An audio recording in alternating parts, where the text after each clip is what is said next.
Alors, deux articles pour faire suite à l'actu en Formule 1.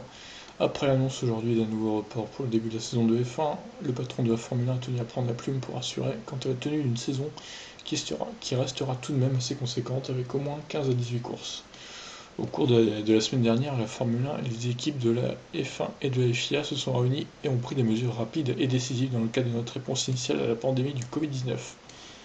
Alors qu'à l'heure actuelle, personne ne peut être certain de la date exacte à laquelle la situation s'améliorera et elle s'améliorera et quand ce sera le cas, nous serons prêts à recommencer à courir. Nous sommes tous déterminés à offrir à nos fans un championnat en 2020.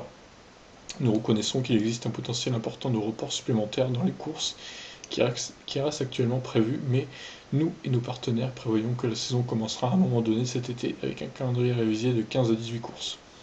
Carré suggère ainsi que l'on doit s'attendre à un report du Grand Prix du Canada, ce qui ferait de la France le premier Grand Prix sur le calendrier pour l'instant, car la FOM n'exclut pas de bouleverser les dates des Grands Prix qui sont encore maintenues afin d'organiser un maximum de courses. Ça va être un joyeux bordel tout ça.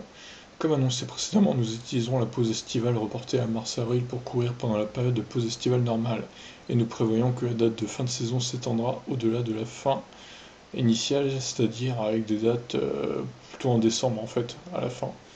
Il n'est pas possible de fournir un calendrier plus spécifique maintenant en raison de la fluidité de la situation actuelle, mais nous attendons à mieux comprendre la situation dans chacun de nos pays d'accueil ainsi que les problèmes liés au voyage dans ces pays au cours du prochain mois.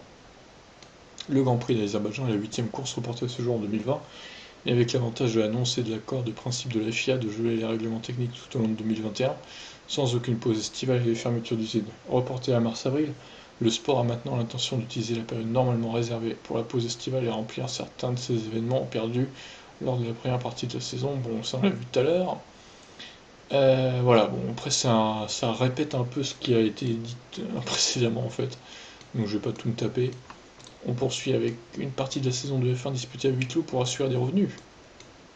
Pour assurer des revenus, la Formule 1 est essentielle aux équipes de milieu et de fond de peloton. Pour leur survie, la FOM tient à préserver absolument un championnat de 15 à 18 courses, comme l'indiquait encore hier Chase Carey. Mais la situation de pandémie de coronavirus se prolonge trop longtemps. Sans traitement prouvé efficace, un plan B pourrait être de mettre en place un championnat à huis clos, afin d'assurer plus de la moitié des revenus, se vendant des sponsors et des chaînes de télévision.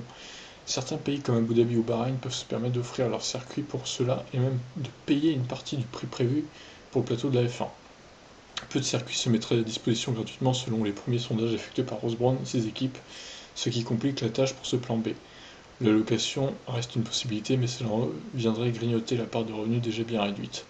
Cela permet d'ailleurs au Corriere dello Sport d'ironiser. En février, la Formule 1 avait peur de la Chine, aujourd'hui c'est le monde qui a peur de la Formule 1. Ouais, c'est vrai que c'est pas mal. Ouais, bah écoutez, on va faire 20 courses, 10 courses à Abu Dhabi, 10 courses à Bahreïn, hein. C'est comme ça que ça va se finir cette saison 2020 de Formule 1. Si le coronavirus ne se calme pas. Ah, j'espère vraiment que ça va se calmer dans les prochaines semaines là quand même, parce que c'est un peu inquiétant tout ça. Et on a envie de voir notre sport préféré à la télé quand même.